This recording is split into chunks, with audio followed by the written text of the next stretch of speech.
Yeah. As Warren Crookshank, your one and only Move Swiftly speaker, checking in for a daily Move Swiftly thought, giving you a perspective on teamwork that you will not get anywhere else.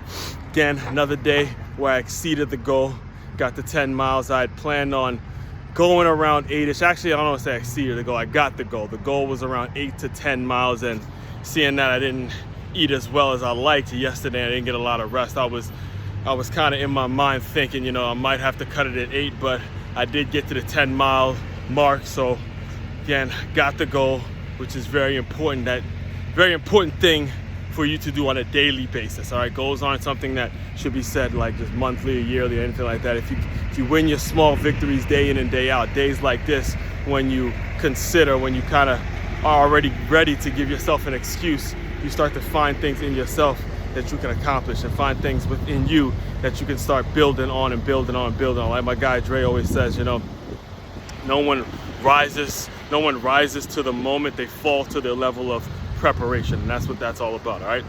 So here we are, recording this Tuesday, April 23rd, 2024. We're 2 days away from the NFL draft, and today's top five list is why. Top five reasons.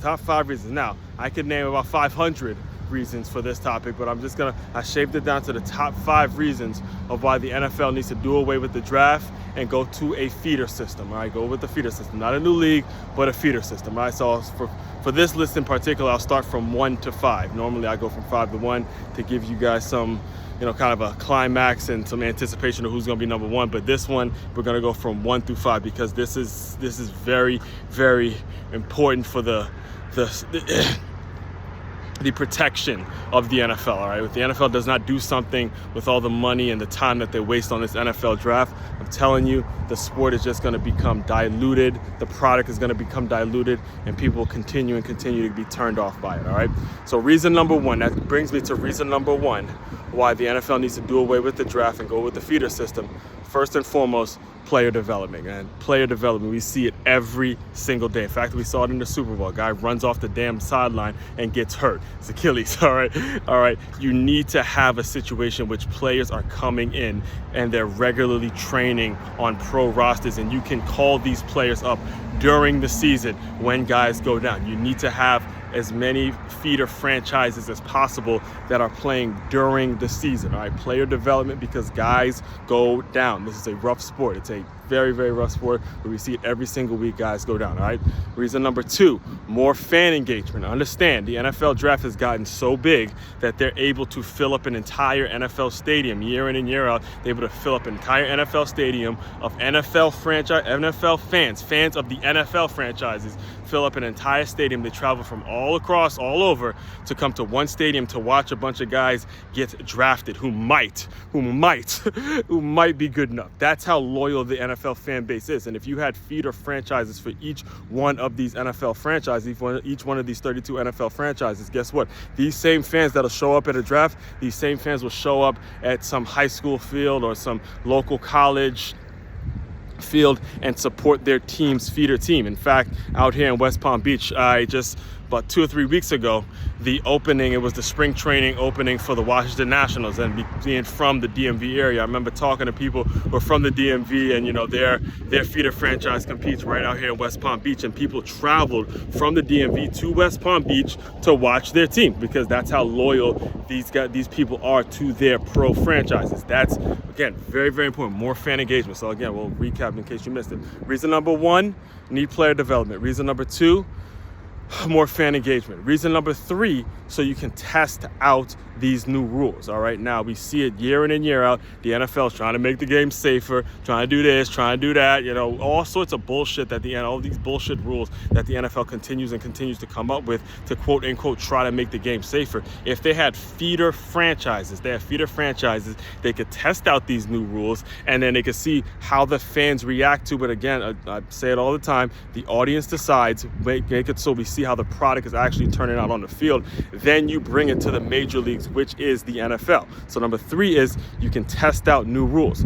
Number 4, more small market, all right? Small market cities that aren't major cities like Miami, they have an opportunity to gauge that NFL brand, to get a little bit of something, to take a piece of what the NFL has already built from a worldwide perspective. So if we'll even use this place as an example, right here where I am at in West Palm Beach. If the Miami Dolphins decide, all right, look, we're going to put a feeder franchise right here in West Palm Beach and name them the West Palm Beach Panthers or whatever it is, right?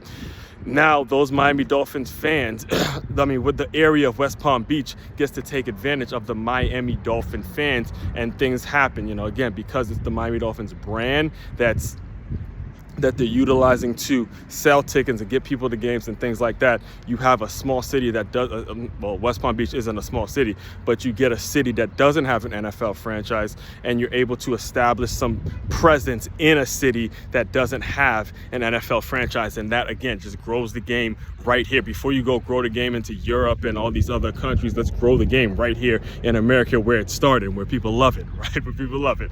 All right, so that's reason number 4. Smaller cities that don't have an NFL franchise get to take advantage of what the NFL's built from just corporate standpoint, season to ticket sales, merchandise sales, again, continue to grow the game, things of that nature. And number five, which honestly could have been number 1. All 5, by the way, all 5 of these reasons are equally as important. I put them in a list, but all 5 of them are equally important when it comes to just the overall growth of the game.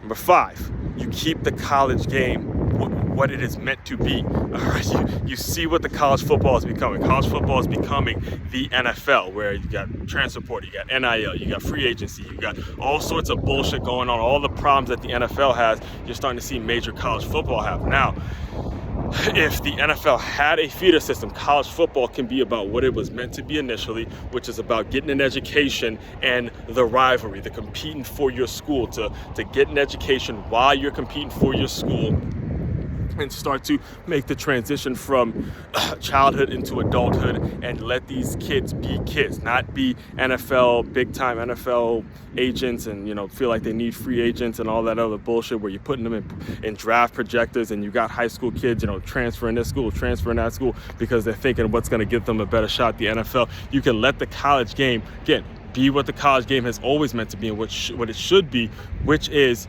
getting yourself a quality education and competing in your sport, and competing against other rival schools, so you guys can sit back years from now and talk about the rivalries, talk about the games, talk about all the great things that you've done at the college game. That's what the college game is meant to be. And that, again, all of this gets solved if the NFL goes to a feeder system, right? So let's just recap. Number 1, player development. Guys are always going down, so you need feeder teams that are competing while the NFL is competing, so you can bring them up.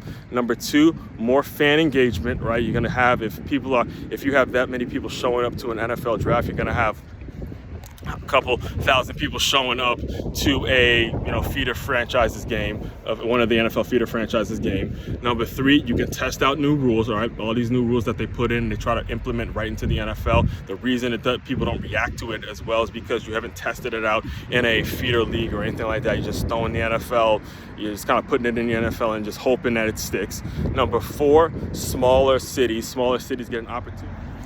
All right, I'm running out of storage, but I'm gonna make this real quick. Smaller cities get a chance to, take advantage of what the NFL brand has built. And number 5, the college game continues to stay what the college game is meant to be. All right, so main website to check out to dive deeper into all my work, MakeYaMove.com. That's MakeYaMove.com. One-stop shop for your teamwork and your self-development needs. As Juan Cruikshank, your one and only Move Swiftly speaker, checking out. You guys continue to move swiftly. We will talk more soon.